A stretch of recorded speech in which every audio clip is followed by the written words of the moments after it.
নাহমাদুহু ওয়া নুসাল্লি আলা রাসূলিল কারীম, আম্মা বাদ।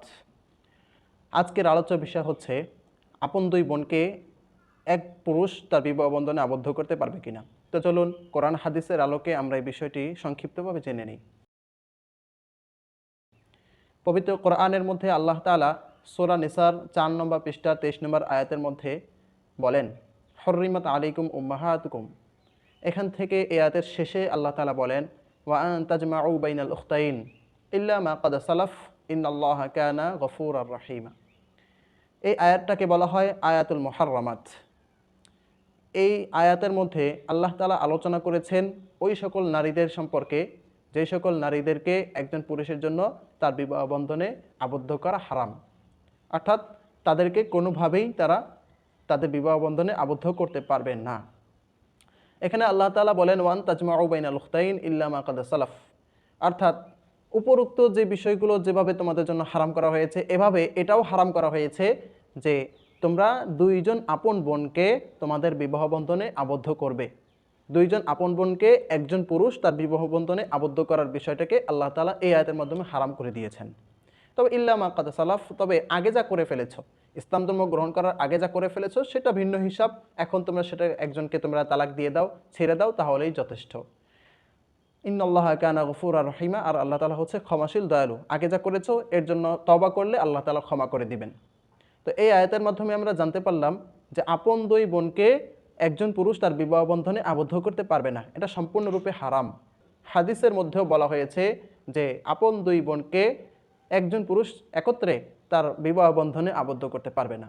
হযরত আবু হুরায়রা রাদিয়াল্লাহু তাআলা আনহু হযরত মুহাম্মদ সাল্লাল্লাহু আলাইহি সাল্লামের থেকে বর্ণনা করেন, রাসূল সাল্লাল্লাহু আলাইহি সাল্লাম বলেছেন, লা ইউজমাউ বাইনাল মারআতি ওয়া আম্মাতিহা ওয়ালা বাইনাল মারআতি ওয়া খালাতিহা। আপন ফুফু এবং ভাতিজিকে একত্রে এক পুরুষের বিবাহ বন্ধনে আবদ্ধ করা জায়েজ হবে না, এবং একত্রে খালা এবং বোনজিকে একজন পুরুষের একত্রে বিবাহ বন্ধনে আবদ্ধ করা জায়েজ হবে না। এটা আমরা হাদিসের মাধ্যমে জানতে পারি। ফিকহার কিতাবের মধ্যেও এই বিষয়ে অনেক দলিল পাওয়া যায়। হেদায়ার মধ্যে দলিল পাওয়া যায়, শারহে বিকায়ার মধ্যে দলিল পাওয়া যায়, ফতোয়ার কিতাবের মধ্যে এই ব্যাপারে নিষেধাজ্ঞা পাওয়া যায়। এই বিষয়টা হচ্ছে মুস্তাবিহি কৌল, এটার বিরোধিতা করা কখনোই জায়েজ হবে না। যেখানে কোরআনের অকট্ট দলিল রয়েছে, হাদিসের অকট্ট দলিল রয়েছে, সেখানে কোনোভাবেই বলা যাবে না যে আপন দুই বোনকে বিবাহ বন্ধনে আবদ্ধ করা জায়েজ হবে। একটি ফিকহি মূলনীতি রয়েছে, সেই মূলনীতিটা হচ্ছে আল জামউ বাইনা মান লাউ কানাত ইহদাহুমা যাকারান লাম ইয়াজুজ লাহু ইনকাহুল উখরা। দুইজন নারীর একজনকে যদি পুরুষ ধরা হয় তাহলে ওই নারীর জন্য অন্য যে নারী রয়েছে তাকে বিবাহ করা কখনো জায়েজ হয় না। এরকম দুইজন নারীকে একজন পুরুষ তার বিবাহ বন্ধনে আবদ্ধ করতে পারবে না। এটার উদাহরণ কি? এটার উদাহরণ হচ্ছে আপন দুই বোন। এই আপন দুই বোনের একজনকে যদি মনে মনে পুরুষ ধরে নেওয়া হয় যে একজন হচ্ছে পুরুষ, তাহলে অন্যজন তাহলে নারী রইল, তাহলে এই পুরুষ তখন এই যে অন্যজন নারী আছে তাকে বিবাহ করা জায়েজ হবে না। কারণ কি? কারণ তখনও তারা মাহরামই রয়ে গিয়েছে। যখন এই দুই বোনের একজন যখন পুরুষ হলো, তখন এই যে পুরুষজন এই নারীর কি হয়ে গিয়েছে? ভাই হয়ে গিয়েছে। তো আর ভাই বোনের মধ্যে তো বিবাহ করা কোনোভাবেই জায়েজ নাই। এই মূলনীতিটা যদি আমরা মনে রাখতে পারি তাহলে আশা করি আমাদের মধ্যে আর কোনো সমস্যা সৃষ্টি হবে না। তাহলে জায়েজের সূরত কি? এটা কি কোনোভাবেই জায়েজ নাই?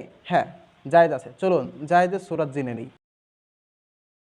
জায়েজের সূরত হচ্ছে, যদি এই প্রথম যে মেয়েকে বিয়ে করেছে তাকে যদি তালাক দেয় অথবা সে যদি মারা যায়, তাহলে সেক্ষেত্রে ওই যে মহিলা মারা গিয়েছে অথবা যে মহিলাকে তালাক দিয়ে দেওয়া হয়েছে তার আপন বোনকে এই পুরুষ বিয়ে করতে পারবে। অর্থাৎ যে একসময় শালী ছিল সে পরবর্তীতে এই পুরুষের বিবাহ বন্ধনে আবদ্ধ হওয়ার কারণে তার বউ হয়ে যাবে।